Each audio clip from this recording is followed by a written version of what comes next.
Assalamualaikum warahmatullahi wabarakatuh. Kenalkan saya Muhammad Mustafa, mahasiswa Magister Ilmu Lingkungan Universitas Jenderal Sudirman tahun 2025. Di sini saya ingin berbagi mengenai restorasi ekosistem Riau yang dilaksanakan oleh April Group, yaitu suatu grup besar di Riau yang di sana kita akan berbicara mengenai restorasinya. Jadi berdasarkan pulau, lahan gambut paling luas itu terdapat di Sumatera sebesar 6,5 juta hektar atau 40% lahan gambut di Indonesia. Nah, di Sumatera itu lebih dari setengahnya itu terdapat di Provinsi Riau. Nah, kemudian ada tiga alternatif pemanfaatan lahan gambut terdegradasi agar tidak menjadi sumber emisi gas rumah kaca, yaitu mengembalikannya melalui konservasi dan restorasi, kemudian membiarkannya pulih secara alami, kemudian yang terakhir adalah dimanfaatkan menjadi lahan pertanian dan industri. Nah, tapi titik berat topik yang akan kita bicarakan kali ini adalah rencana pemulihan ekosistem gambut yang meliputi lokasi, luas lahan, cara pemulihan, komponen, rencana biaya, manajemen, penetapan target capaian, dan penentuan titik pemantauan. Nah, poin-poin di atas ini merupakan tanggung jawab dari pelaksana restorasi ekosistem gambut yang biasanya pelaksana akan mengajukan rencana yang kepada pemerintah yang akan menapis dan menyetujui rencana tersebut. Pada praktiknya, pelaksanaan restorasi dapat jatuh terhadap tiga pihak. Tentunya yang pertama ada pemerintah, kemudian masyarakat, dan swasta. Pemerintah ada pemeran wajib dalam usaha restorasi di Indonesia, tapi tentunya pemerintah akan menghadapi keterbatasan dana maupun sumber daya manusia.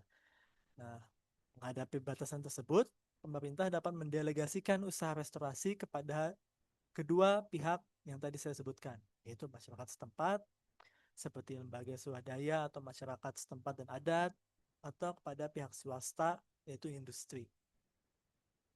Nah, masyarakat memiliki insentif dan kelestarian hutan gambut, tentunya dalam bentuk sentimen budaya dan keamanan tempat tinggal. Tidak sulit bagi orang awam untuk membayangkan mengapa masyarakat setempat mau melestarikan tempat tinggalnya. Lantas, apa yang menggerakkan pihak swasta? Pihak swasta memang memiliki corporate social responsibility, yaitu kegiatan berkala untuk masyarakat dan lingkungan dengan skala terbatas sebagai obligasi moral.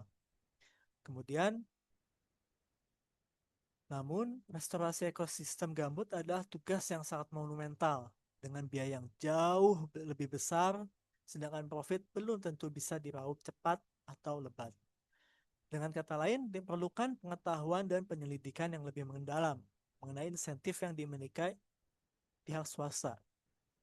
Nah, pengetahuan dan penyelidikan yang lebih mendalam ini adalah gap yang menjadi kesempatan bagi pihak swasta untuk bermain, yaitu menjual usaha restorasi ekosistem dengan pemahaman yang mudah diterima, tetapi sesungguhnya tujuan tersembunyi yang sulit diterka oleh orang awam.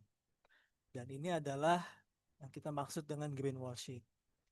Nah, kasus yang akan saya angkat ini adalah mengenai restorasi ekosistem Riau, usaha restorasi yang dilakukan oleh pihak swasta April Group, yaitu sejatinya menjual usaha restorasi berskala sangat masif, namun memainkan retorika data untuk meraup keuntungan melalui carbon trading. Permasalahannya adalah sebenarnya mayoritas hutan gambut Riau itu sudah dikuasai korporasi, tetapi tidak sedikit yang dibiarkan saja mangkrak. Beberapa konsesi itu tidak aktif karena medan yang sulit, volume tegakan pohon yang tidak menguntungkan, serta biaya operasional yang terlalu tinggi. Nah, salah satunya di sini adalah kasus pertama adalah konsesi hutan tanaman industri milik PT Agam Sempurna di Desa Segamai yang diberikan izin konsesi pada tahun 2004. Nah, perusahaan ini sebenarnya terafiliasi dengan konglomerasi Royal Golden Eagle milik Sukarto Tanoto. Nah, hutan konsesi tersebut karena dibiarkan mangkrak kemudian diperebutkan secara legal oleh dua pihak. Yang pertama adalah PT Gemilang, anak perusahaan April Group, dan masyarakat. Masing-masing mengajukan izin kelola. Nah, 4 desa mengajukan pengelolaan hutan desa, sedangkan PT Gemilang mengajukan izin restorasi ekosistem. Nah, akan tetapi yang memenangkan kompetisi ini adalah PT Gemilang ketika Bupati setempat berganti tangan dan mendapatkan surat rekomendasi Bupati yang ditunjukkan kepada Kementerian Kehutanan. Nah, ini adalah salah satu kelemahan dari masyarakat dalam melobi pemerintah, di mana eh, pihak swasta akan mengambil kesempatan ketika terdapat celah yang dapat dimasukkan dengan uang. Nah, kemudian akhirnya 20.000 hektar lahan gambut diresmikan dipayungi oleh PT Gemilang dengan nama Restorasi Ekosistem Riau. Nah, sedangkan masyarakat yang tadi mengajukan hanya mendapatkan lahan yang kecil. Nah, setelah itu April Group ternyata terus-menerus mendapatkan izin restorasi melalui anak perusahaannya. Dan yang awalnya 20.000 hektar akhirnya mencapai 150.000 hektar. Nah, April Group sendiri dia memperkenalkan RER ke forum internasional di tahun 2015 dengan mengumumkan investasi RR dengan nilai fantastis yaitu 100 juta dolar untuk 10 tahun pengelolaan. Nah, jumlah ini tentunya sangat tidak dapat dicapai oleh pemerintah maupun masyarakat. Jadi hanya pihak swasta yang bisa melakukan investasi sebesar ini. Nah, namun kemudian bagaimana bisa sih pihak swasta bisa menginvestasi dengan nilai fantastis ini? Apakah ini sepenuhnya obligasi moral? Nah, di samping narasi hijau konservasi, April Group ini tengah menyiapkan langkah bisnis baru ternyata, yaitu menjual kredit karbon dari kawasan yang sudah mereka dapatkan izinnya itu ke pasar karbon sukarela internasional. Nah, di tahun 2021 itu dapat diproyeksikan ternyata RRR mengklaim dapat mencegah pelepasan lebih dari 373 juta ton karbon dioksida selama 50 tahun masa proyek. Nah, setelah dihitung-hitung, total pendapatan yang dikantongin RRR potensialnya selama masa proyek itu hampir 2 miliar dolar.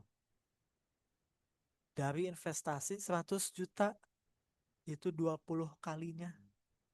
Nah, 20 kalinya keuntungannya.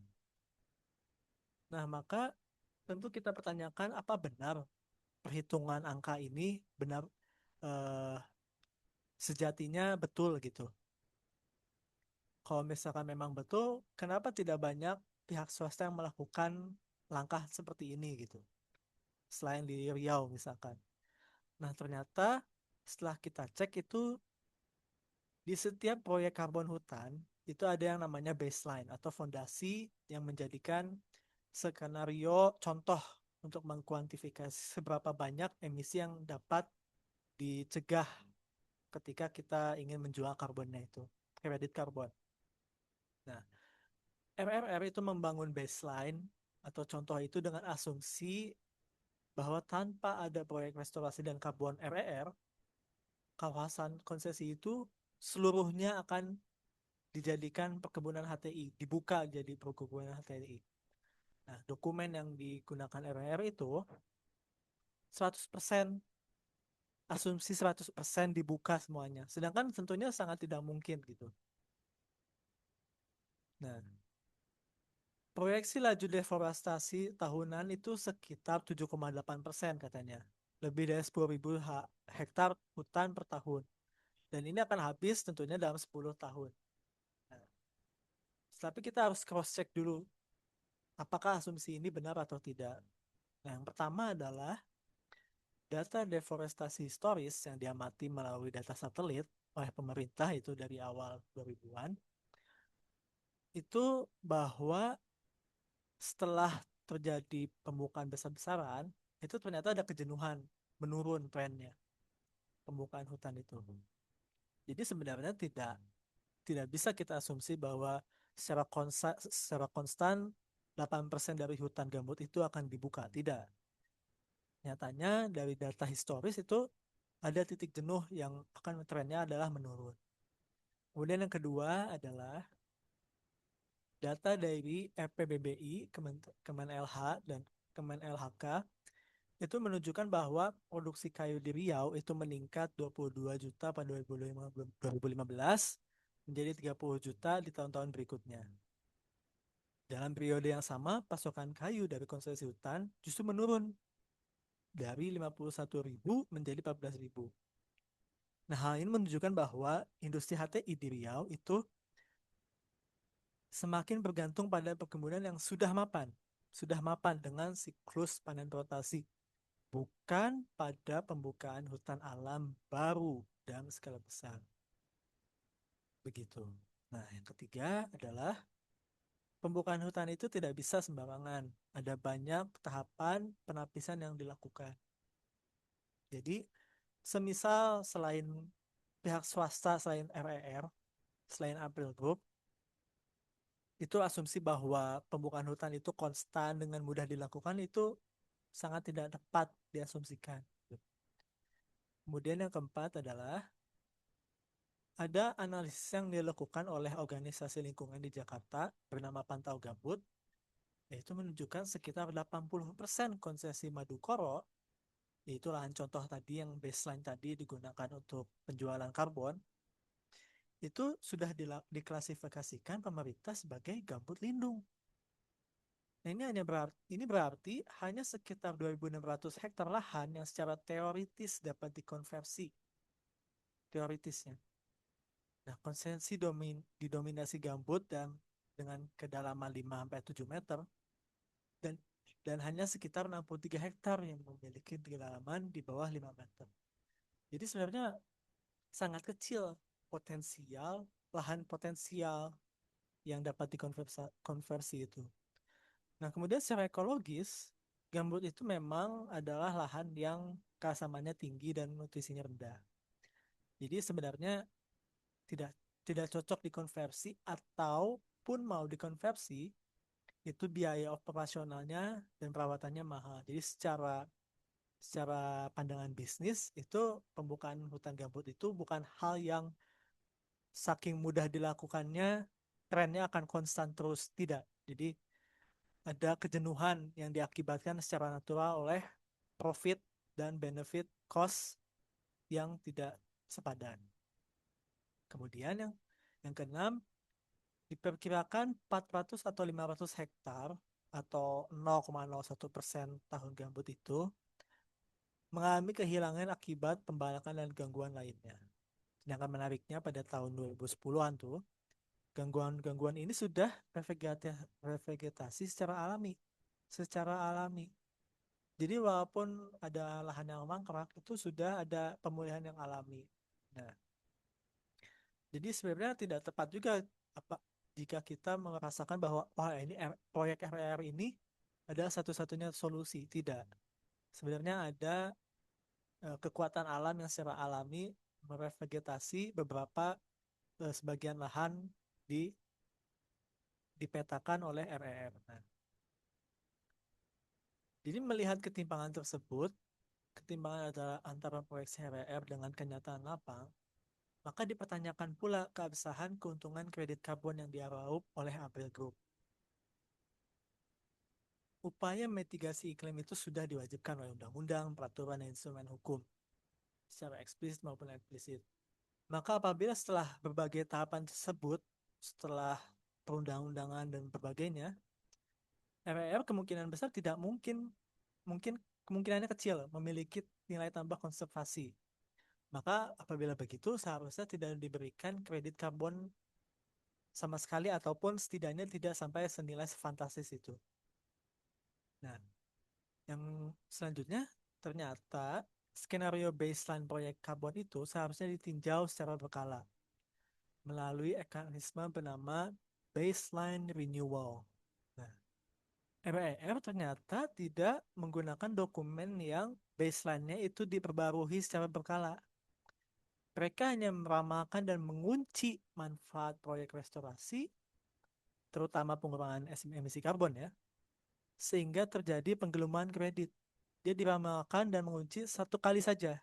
Nah, tidak memperhatikan perkembangan tahun ke tahun yang mungkin secara alami terjadi gitu. Nah, hal ini dapat terjadi karena pengembang proyek karbon itu punya keleluasaan secara birokrasi untuk menafsirkan metodologi yang akhirnya dapat menghasilkan kredit, junk credits atau overcrediting. Jadi masih ada keleluasaan menafsirkan metodologi. Nah, ini yang kelemahan dari carbon trading sebenarnya. Nah, sebenarnya proyek RR itu lebih tepat dipandang sebagai penembusan dosa April Group. Karena sebelumnya April Group itu sudah melakukan pembukaan lahan yang bisa dibilang itu ternilai deforestasi kuat gitu. Nah, jadi mungkin bagus penembusan dosa, tapi akan sangat menjadi masalah ketika penembusan dosa ini itu didorong dengan mindset profit yang sangat fantastis juga. Nah, jadi kasus RR ini adalah masalah pelanggaran etis yang sangat serius. Praktik pemberian hak konservasi dan restorasi kepada swasta mencerminkan kegagalan dan ketidakmampuan negara dalam melakukan kewajibannya untuk melindungi hutan. Dalam perspektif pemerintah, proyek proyek fantastis RER itu merupakan win-win solution. Negara tidak perlu repot menjaga hutan dan cukup memberikannya kepada swasta, sembari tetap mendapatkan pemasukan negara tanpa perlu memusingkan target penerusan emisi. Jadi se itu saja dari saya. Jadi ini dasar hukum dari mekanisme pemulihan gambut itu sangat banyak diatur oleh undang-undang. Jadi eh, mungkin kita kadang tidak peduli dengan undang-undang ini, tetapi sedangkan justru undang-undang ini yang harusnya menjadi pelindung dari praktik tidak etis yang seperti RR ini. Apakah undang-undangan yang mungkin kurang kuat atau pelaksana undang-undangnya yang tidak strict? Nah, itu yang akan menjadi pertanyaan kita selama mengkawal restorasi ekosistem Riau. Terima kasih. Wassalamualaikum warahmatullahi wabarakatuh.